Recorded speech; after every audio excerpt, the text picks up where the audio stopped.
Minister Aleš Hojs, dober večer. Večer.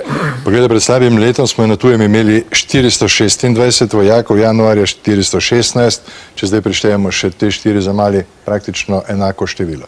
Nam ni treba zmanjševati, je še dovolj sredstev? Ne, mi zmanjšujemo to število pripadnikov, mi z naslednjim kontingentom v Afganistan v letošnjem pomladanskem delu in pa jesenskem zmanjšujemo naše število v Afganistanu za cirka 30 pripadnikov in iz sedanjih 80 teh leteh bomo imeli na koncu leta samo 30 pripadnikov. Skupna številka bo torej padla pod 400? Skupna številka bo padla pod 400, čeprav je nekako tudi v srednjeročnem obrambnem programu planirano, da naj bi ta številka tam okoli 400 ostajala. Poglejte, 16 držav je doslej nekako obljubilo pomoč za Mali. Evropska unija ima 27 držav, 11 se jih ni odločilo, Slovenija je bila za.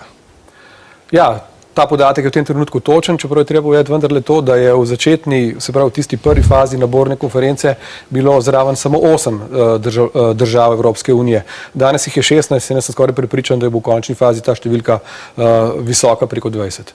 Nekdo od poslancev na ustreznem odboru parlamenta se je zbal, da ne bi bil Mali nov Afganistan, kamor smo odšli z dobrimi nameni, ki se niso čisto uresničili.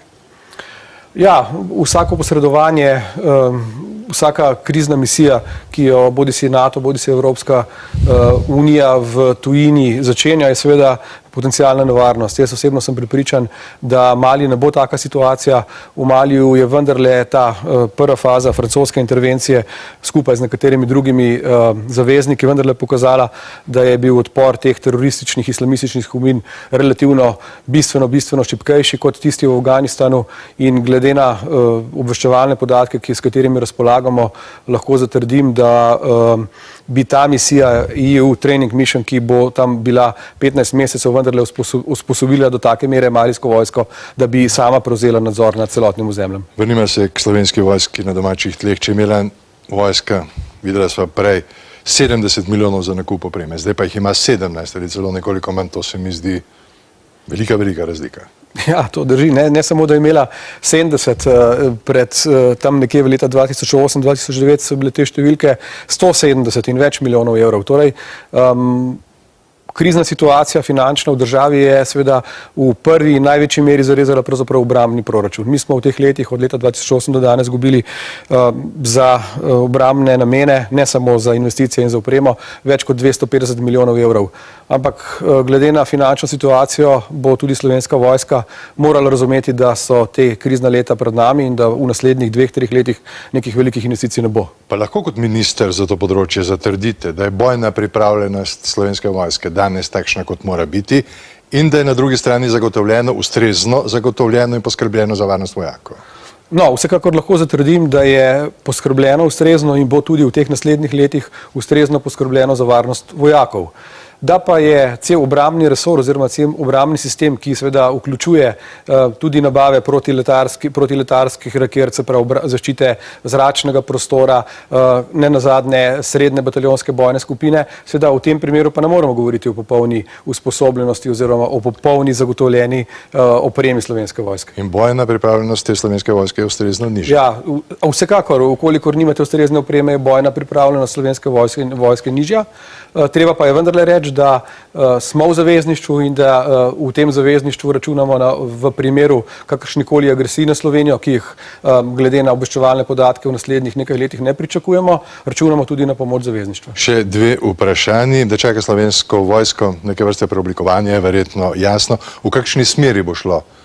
Zmanjševanje stalnega kontingenta? Ne, slovenska vojska se po številu njenih pripadnikov ne bo zmanjševala, torej tudi v srednjeročnem obrambnem programu je planirano, da je teh pripadnikov 9100, torej 7600 redne sestave, 1500 rezervistov. Bo pa to zmanjševanje šlo v tisti smeri, ki je nekako bilo začrtano že v preteklosti, pa nikoli izvedeno, torej zmanjševanje upravnega dela Ministrstva za obrambo, zmanjševanje števila častnikov slovenske vojske, torej zagotavljanje bolj ustreznega razmerja med vojakom, podčastnikom in pa častnikom. Bo pa šlo seveda tudi v to smer, da se lokacijsko, regionalno ta slovenska vojska na nek način bolj uravnoteženo porazporedi po slovenskem ozemlju. ureditvi teh razmerij med častniki, počastniki in vojaki sem poslušal že dva vaša predhodnika. Pri vas se bo to tudi uresničilo? Ne, želim, da se, ampak nekako se ne bi ta zadeva uresničila tam do leta 2016-2017. Moram pa tukaj jasno in odkrito povedati, da seveda tiste razmerja, ki veljajo kot standardi NATO, torej razmerje 1:2:5, nekako veljajo za velike vojske, torej tiste vojske, kjer imajo relativno veliko število vojakov. Povsem tega razmerja Slovenska vojska nikoli ne bo dosegla, sem pa prepričan, da se bomo v nekem relativno dobrem razmerju temu razmerju približali. Gospod Hojs, novi vrhovni poveljnik vojske, je bil na obisku pri vas slab teden nazaj in takrat izrazil željo, da se Slovenska vojska prej vključi tudi v sanacijo ali pa pomoč pri nekaterih domačih elementarnih nesrečah, ki so se zgodile. Ste bili torej doslej prepozni? Ne, mislim, da ne. Ravno to je ena od tistih stvari, v katerih sva z gospodom predsednikom relativno veliko govorila. Jaz moram reči, da je to ena od prioritet tudi tega srednjeročnega obrambnega programa. Za delovanje Slovenske vojske v preteklem letu, torej v letu 2012, pa lahko ne samo po moji oceni, ampak tudi po oceni prebivalcev, po oceni medijev, vendarle ugotavljamo, da se Slovenska vojska tako aktivno, kot se je v primeru lanskoletnih naravnih nesreč vključevala v ta reševanja, v to pomoč, nikoli do zdaj ni vključevala. In so pa seveda tukaj še rezerve. Po mojem mnenju se Slovenska vojska lahko vključuje že prej, torej že pred samo naravno nesrečo, kolikor gre za naravno nesrečo, ki je nekako napovedana. Govorimo o poplavah, o večjih plazovih ali kaj podobnega. In v enem stavku, imate dovolj ljudi, imate glede na zmanjšan proračun, o katerem smo govorili, še dovolj ustreznih materialnih sredstev za takšno vrsto pomoči?